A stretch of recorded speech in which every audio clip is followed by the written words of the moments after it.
Hey, what's happening? It's your boy ATC. Make sure you like, comment, share, subscribe, hit the notification bell if you fucking with my content. You feel me? And this time we back with another anime review for y'all today. We got Bleach, The Conflict, episode 1, or you can call this episode 27. However you looking at it, let's get into it. Alright, so for the first 9 minutes and some change, we basically have a recap of the events from when Squad Zero made the sacrifice and nominated Chitara to face the Royal Guard of Yhwach, to when Ichibei slapped Yhwach down with the big hand exterior. Fuck you talking about?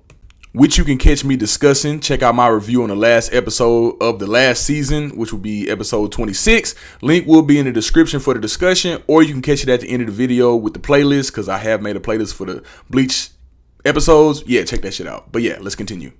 So, getting into the juicy stuff, straight business with this next part of the episode. As Yhwach falls from the sky, Buddy get to awaken in the eyes like the shutters have been lifted. Do you understand what I'm saying? My nigga about to get some get back. And what I mean by this is, Buddy eyes get to rolling around and shit, extra eye pupils and shit get to popping up and shit. And next thing you know, he get to unlocking and freeing his homies from about that cage, from about that prison, from once they was held just a few moments ago by Chitara. He then proceeds to stand on business and hit the top deck with the Reishi sword, piercing big homie Ichibei in the chest. Moments later, we end up finding out he's been keeping his eyes closed and not showing his true power from the very beginning until the time was right, which goes back into the 900 years to regain his pulse, his mind in 90 years, and his strength in 9 years. The statements that they made previously. Basically, if he had opened like his eyes or whatever, the power would have been too strong, too much for him to handle all at once. But now his eyes open and he basically see the future type shit. He know what finna happen before it happened. This motherfucker got like psychic powers or some shit. I don't know, but he's OP. He get to saying shit like you can't use his power against him. Like his power, they like one of the Stern Ritter Royal Guards, they get to saying like he's the almighty type shit. Ichibei ain't hearing that shit. He lunged at Yhwach, but he moving. He flash step up out of that shit. But they starting to get active though. You feel me? You get the point. Flip over to Uryu and we see him. He got some type of extra boost from the master Yhwach, and he ready to face Chitara now. He got that juice and he talking that shit. Chitara trying to catch his ass though. She didn't hit the Mirror Haku ice type footwork. She going through the tapestries, you know what I'm saying? But he dipping and dodging that shit. Ain't none of her shit really working. He try to hit her with a light rain, but she make the flow lava. Got his feet cooking out this bitch. He stepped back, shoot her ass with another barrage of arrows. Ain't doing nothing on either side. It's like some stalemate activity, you feel me? Till all of a sudden looked like she had hollows falling out at him. That was some trippy ass shit.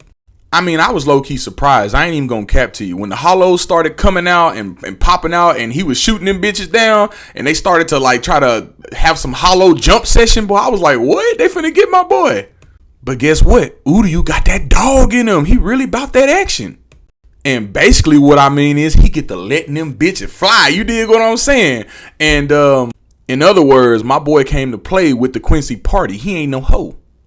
After overpowering him with the hollows and shit, she got him hemmed up though, and she get to saying she not Mayori, but she ended up piercing that neck, got him leaking blood.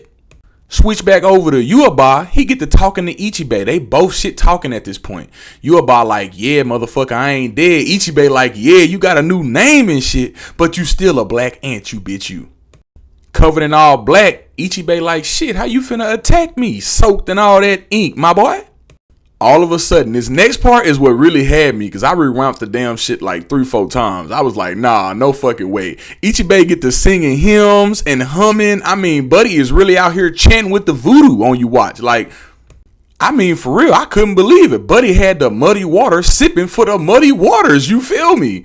Dancing in a circle all melodic and shit. And nigga was chanting that motherfucker. He was putting that voodoo on him. Next thing you know, we get to seeing Ichibei doing the two-step, hopping and clicking them heels like a motherfucker. He's steady painting the whole time he's singing and doing his hymns and shit. And he hitting the bars and shit. He's steady sipping from this drink. You know what I'm talking about? That muddy waters while he doing his little paint shit. Ichibei really cold.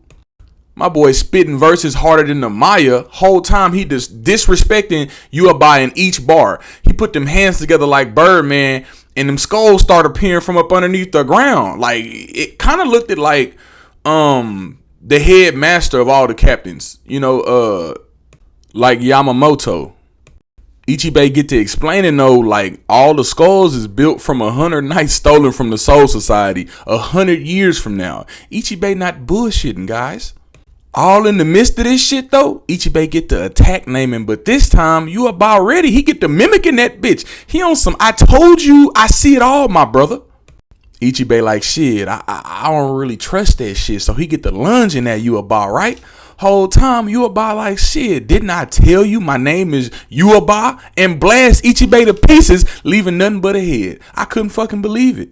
I said, hold on, this can't be the same man that slapped you down with the big hand exterior and you done turned the tables on my boy and put his ass like a meat platter. You did what I'm saying? Buddy head looked like a meatloaf. Switch back over to Uryu and he leaking with power. Shatar like, do you really think you can escape my Bankai? Uryu put her in check though. Bitch, do you know who I am? Like for real, you really the one caught in the Bankai, bitch. Whole time she looking confused. What you mean? Before she really didn't realize that it's already too late. He done pierced her with the Quincy arrow. Got her ass with the donut hole right in the chest. I'm not necessarily a manga reader when it comes to Bleach, so I don't know if she out for the count. But yeah, I don't think she getting back up from that motherfucker. Like, you get what I'm saying? And as soon as this shit happened, like they feeling this shit in all three worlds type shit. Like, what the fuck? So after Uryu done already put her down, we basically see all the royal guards come stepping, and I mean they motherfucking stepping. You dig what I'm saying? And we see Yhwach say Ichibei died 3 steps short of the blast, like he already had foreseen this shit, but he was finna get killed. And with nothing much else to say, Yhwach and the royal guard, shit, they get to marching towards that motherfucking Soul King. Like, nigga, we came here to handle business. What the fuck you mean?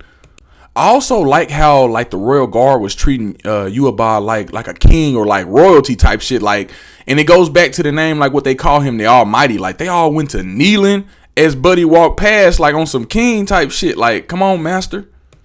And as he's stepping, it's like the Reshi is making a pathway for him to the Soul King, so that he can reach him.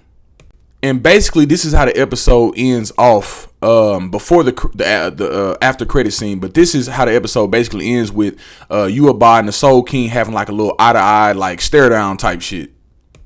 Finally, though, after the end credits, we actually get to see the next part and what happens.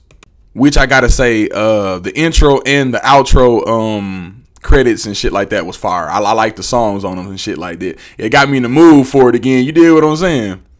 But we then see Ichigo and the gang. They end up arriving and they see Ichibei's head just laying there type shit.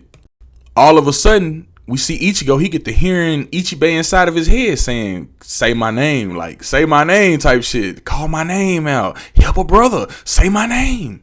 And basically you do what the voice is telling you. Ichigo say Hiyosube Ichibei. And all of a sudden, Buddy's body come back to life with all the ink that was in the area. It just comes back all of a sudden. So that was crazy. I wasn't expecting him to come back, you know. But at this point, we seeing people come back, die. So, you know, anything is on the fucking table at this point.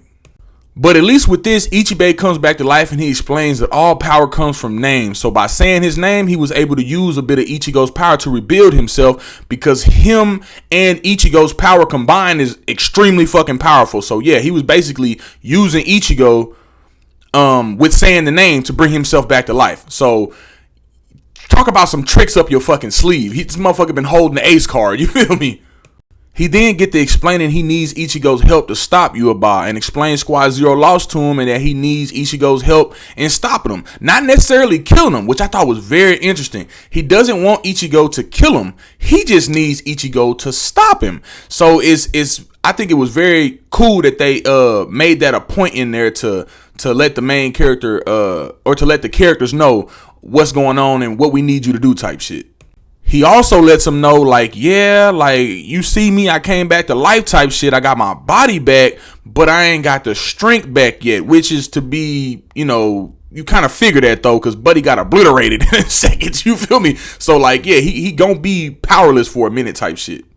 He goes on to explain to Ichigo that if the Soul King is killed, it'll be the end of the three worlds, like, the living world, Wako Mundo, and the Serite. All of it's gonna disappear if the Soul King dies. So we really need your help, my boy. So after establishing to Ichigo what he needs to do, we see the gang, Ichigo, Orihime, Chad, Yoruichi, and Ganju.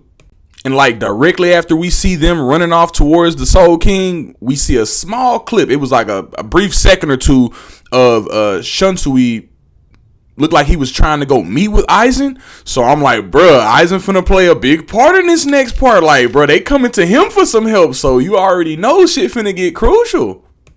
And literally not a second later, it flips to Yhwach and we see him stab the Soul King before Ichigo can even get up in that bitch. Like, you know what I'm saying? He already didn't run that blade through him type shit. And that basically brings us to the end of the episode 1. Man, I gotta say, this episode was fucking fire. I've been waiting on it. I know y'all been waiting on it, you feel me? I've been super hyped for this shit. We got the Bleach game on the way, so that even made the hype even more bigger, you dig what I'm saying? But pertaining to this episode and just sticking to the main topics at hand, I do want to go ahead and give this episode a rating. My official rating for this episode gotta be a 9.5 out of 10. Just because of the recap, though, I was expecting to go straight into it, but other than that, like I said, this episode was flawless, man. 9.5 out of 10 is my official review for this episode. I feel like the animations were done nicely. The storytelling is on point. I couldn't ask for much more to be given in this. Like I said, I'm just appreciative that we even able to see this stuff animated and enjoy it together, man. You know, most of us that's watching Bleach, we've been watching Bleach for a long time, or we've been into it for a long time. I know myself, Bleach came out when I was in the 6th grade. So it's been a long time I've been keeping up with Bleach, man. But yeah. But that's been my review, my discussion, shocking events, how I was feeling. Like, you know, different parts of the episode had me feeling different ways. But I will say the chanting and the voodoo part on Ichibei, I was not expecting that. My boy was really chanting and clicking heels, and his ass was dancing. He was two-stepping in that bitch. But I want to know, what are your thoughts on this week's episode? And what are your comments, man? What was your favorite part of this episode? You feel me? If you just starting in on this part, shit, tell me what you plan on getting into next. But that's how I'm feeling, and that's how I'm coming on this review and this discussion. So, one love, two peace. You're going to have to catch me on the next one. You dig? I'm out.